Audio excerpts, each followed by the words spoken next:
நல்லது பண்றதுக்கு அரசியலுக்கு வாங்கடா, கொள்ளை அடிக்கிறது கொலை பண்றதுக்கு அரசியலுக்கு. தளபதி விஜய் அவர்கள் சிஎம் ஆனதுக்கு அப்புறமா மூத்த அரசியல் தலைவர்களான பல பேர்கிட்ட ஆசீர்வாதம் வாங்கியிருந்தாரு அண்ட் வாழ்த்துக்களையும் பெற்றிருந்தாரு. அதை தொடர்ந்து பல டைரக்டர், ப்ரொடியூசர் அண்ட் பல துறையை சேர்ந்தவங்க தளபதி விஜய் சிஎம் ஆனதுக்கு அப்புறமா வாழ்த்துக்கள் சொல்றதுக்காகவும் அவங்களோட கோரிக்கையை வைக்கிறதுக்காகவும் நேரில் மீட் பண்ணிட்டு இருக்காங்க. ஸோ அந்த வகையில் தான் ஆக்ட்ரஸ் குஷ்புவுமே சின்ன திரை சங்கம் சார்பாக சிஎம் விஜய் அவர்களை நேரில் மீட் பண்ணி பேசியிருக்காங்க. மேலும் ப்ரெஸ் மீட் கொடுத்து ரொம்ப சந்தோஷமாக இருக்குது. ஸோ அக்கா அப்படின்னு சொல்லி என்னை விஜய் கூப்பிட்டது எனக்கு ரொம்ப சந்தோஷமாக இருக்குது அப்படின்னு சொல்லிட்டு நிறைய விஷயங்களை ப்ரெஸ் மீட் மூலமாக தெரியப்படுத்தியிருந்தாங்க. இதை தொடர்ந்து இவங்களோட ப்ரெஸ் மீட் சோசியல் மீடியாவில் வைரல் ஆனதுக்கு அப்புறமா பத்திரிகையாளர் ஒருத்தர் ஒரு போஸ்டர் ஷேர் பண்ணுறாரு.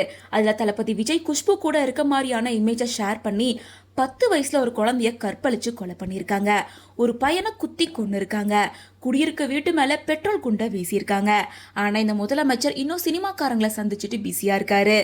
மக்கள் ஏங்கி தவிச்ச மாற்றம் இதுதானா? அவரு இந்த கொண்டாட்ட மூட்ல இருந்து வெளியே ஒழுங்கா வேலையை பார்க்க வேண்டிய நேரம் இது அப்படின்னு சொல்லிட்டு காட்டமா ஒரு போஸ்டர் ட்வீட் பண்றாரு. இதை பார்த்த கடுப்பான ஆக்ட்ரஸ் குஷ்பு அந்த போஸ்டர் ரீட்வீட் பண்ணி என்ன சொல்லியிருக்காங்கன்னா, பத்திரிகையாளர் அப்படின்ற போர்வையில சுத்திக்கிட்டு தனக்கு சாதகமா பேசுற இவனை பார்த்தா கேவலமா இருக்கு. சிஎம் கூட இருக்க போட்டோ மட்டும் இவன் கண்ணில் பட்டிருக்கு, அமைச்சர் ராஜ்மோகன் கூட இருக்க போட்டோ இவன் கண்ணில் படலையா? நான் பிஜேபி தமிழ்நாடு மாநில துணை தலைவர், தொலைக்காட்சி தயாரிப்பாளர் சங்க தலைவர், அந்த அதிகாரப்பூர்வ தகுதியில தான் இன்னைக்கு முதலமைச்சரை சந்திச்ச அப்படிங்கிற அடிப்படை அறிவு கூட இல்லாத முட்டாளா இருக்கான். ஒரு குறிப்பிட்ட குடும்பத்துக்கு அடிமத்தனம் செய்யற இவனோட இந்த வேஷ நேர்மை எனக்கும் சிஎம்க்கும் இருக்க நெருக்கமான நட்பை ஏத்துக்க முடியாம இவன் கண்ணை மறைக்குது. ஆதாயத்துக்காகவும் காசுக்காகவும் வாழ்ற எச்சி பொழப்பம் நடத்துற கூட்டத்துல இவனும் ஒருத்தனா இருக்கிறதாலதான் உண்மை இவன் கண்ணை உறுத்துது. யாரையும் பார்க்க கூடாதுன்னு எந்த நாய் சட்டத்துல இருக்கு?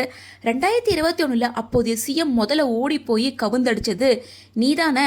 தமிழ்நாட்டு சட்டத்தை சந்தி சிரிக்க வச்சிட்டு இருந்தப்ப அந்த முன்னாள் சிஎம் சினிமா விஐபிகள்லாம் வரிசையா நிக்க வச்சு சந்திச்சப்ப இதே கேள்வியை கேட்க உனக்கு துப்பு இருந்தா நாங்க எப்பவுமே குழந்தைங்களுக்கும் பெண்களுக்கும் சாதாரண மக்களுக்கு நடக்கிற அநீதிகளுக்கு எதிராக தான் ஓங்கி நின்று அடிச்சிட்டு இருக்கோம் அப்படின்னு சொல்லி குஷ்பு ரொம்ப கோவத்தோட இந்த போஸ்டர் ஷேர் பண்ணியிருக்காங்க. மக்களுக்கு நல்லது பண்றதுக்கு அரசியலுக்கு வாங்கடா, கொள்ளை அடிக்கிறது கொலை பண்றது.